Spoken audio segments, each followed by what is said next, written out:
Here we go, guys, we have another shoe review. Today we are going to be reviewing the black Stingray Heiress. Now let's have a little look at these. As you can see, dead stock, has the iconic 23 there, as we all know.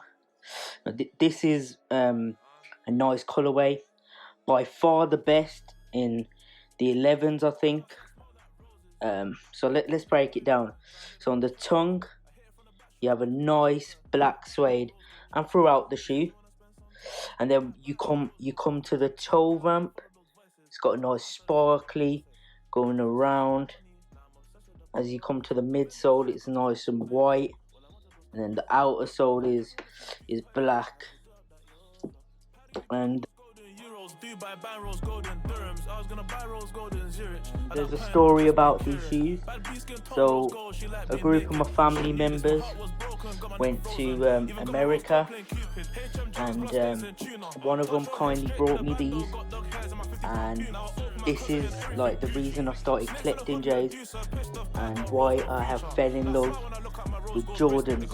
You know, this colorway here is, you know, it's not too subtle, but it's not out there. You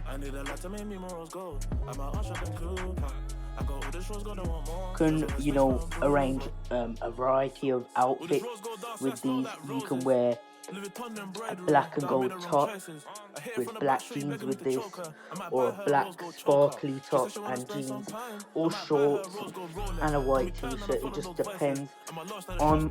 I'm the type of trainer person where I don't like vibrant colours, so I stick to dark colours. I don't really, you know, wear vibrant. I'm mostly black, blue and white. So yeah, thank you guys for reviewing my video. Hope you like it, and please subscribe and follow me on Instagram. Links in below.